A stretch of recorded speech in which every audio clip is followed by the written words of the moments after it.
Period के दौरान clots आना नॉर्मल है या फिर नहीं है, कितने बड़े क्लॉट्स आना नॉर्मल है, कितने बड़े क्लॉट्स आ रहे हैं तो वो नॉर्मल नहीं माना जाता है।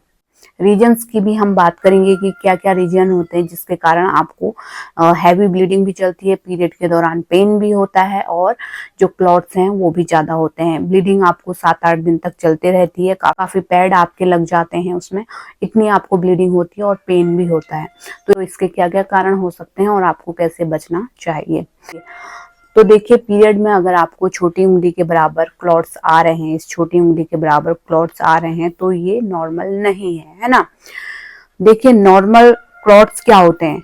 देखिए, पीरियड्स में क्लॉट्स आना 1-2 दिन आपको शुरुआत में जब ब्लीडिंग होती है थोड़ा ज्यादा होती है 1-2 दिन, तो उसमें क्लॉट्स आना, हल्के फुल्के क्लॉट्स आना बहुत कॉमन है ना। यूट्रस की सबसे अंदर वाली लाइन जो है वो सेड आउट होती है, निकलती है, तो वो झिल्ली जैसी आपकी जो क्लॉट्स हैं वो दिखेंगे, हल्के फुल्के क्लॉट्स दिखेंगे।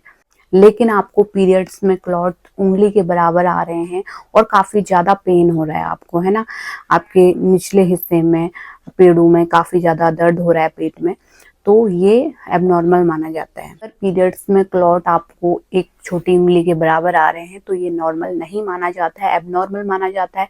इसके साथ ही साथ आपको हैवी दर्द भी होता है काफी ज्यादा और हैवी ब्लीडिंग भी होती है, 7-8 दिन तक लगातार आपको ब्लीडिंग होते रहती है, काफी पैड आपको लगते हैं, है ना, तो ये एबनॉर्मल ब्लीडिंग माना जाता है।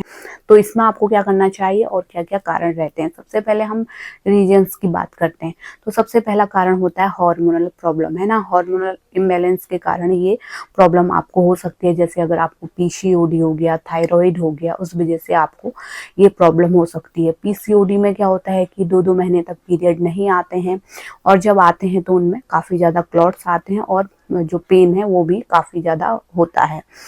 दूसरा, अगर आपको फाइब्रॉइड है यानी कि बच्चेदानी में गांठें हैं तो भी ये पेन आपको हो सकता है और क्लॉटिंग जो है ज्यादा हो सकती है पीरियड्स के दौरान। इसके अलावा डायबिटीज भी है आपकी बढ़ी हुई, तो इस कारण भी आपको हैवी क्लॉट्स आ सकते हैं और ब्लीडिंग भी आपको हैवी होती है ना।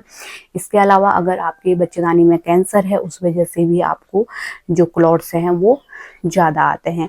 इसके अलावा अगर आपकी बच्चेदानी में सूजन है, सूजन भी कई बार महिलाओं की बच्चेदानी में हो जाती है, जैसे कोई इन्फेक्शन के कारण या और किसी कारण, तो उस कारण भी आपको काफी पेनफुल जो पीरियड हैं वो आते हैं और क्लॉट्स भी आपको ज्यादा आते हैं। ये सब कारण होते हैं पीरियड्स के दौरान आपको क्लॉट्स आना, बड़े बड़े क्लॉट्स आना, और दर्द भी काफी ज्यादा इस दौरान आपको रहता है और ब्लीडिंग भी ज्यादा दिन तक चलती रहती है।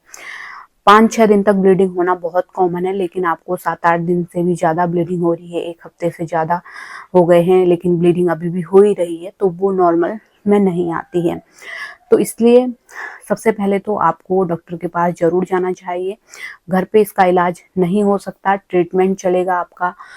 कोई हार्मोनल प्रॉब्लम तो नहीं है, आपके ब्लड टेस्ट होंगे, है ना, बच्चेदानी का जो अल्ट्रासाउंड है वो भी आपको करवाया जाएगा, है ना, जिससे कि पता चल सके अंदर कोई प्रॉब्लम तो नहीं है, गांठें तो नहीं है, फटे तो नहीं है, फाइब्रॉइड तो नहीं है ना, पीसीओडी की वजह से तो नहीं हो रहा है, या फिर बच्चेदानी में सूजन तो नहीं है, है ना। तो ये सब पता जब चलेगा जब आप डॉक्टर के पास जाएंगे और इन्वेस्टिगेशन होगा, और तभी पता चल सकेगा कि किस वजह से हो रहा है और उसी के आधार पे आपको ट्रीटमेंट डॉक्टर देंगे।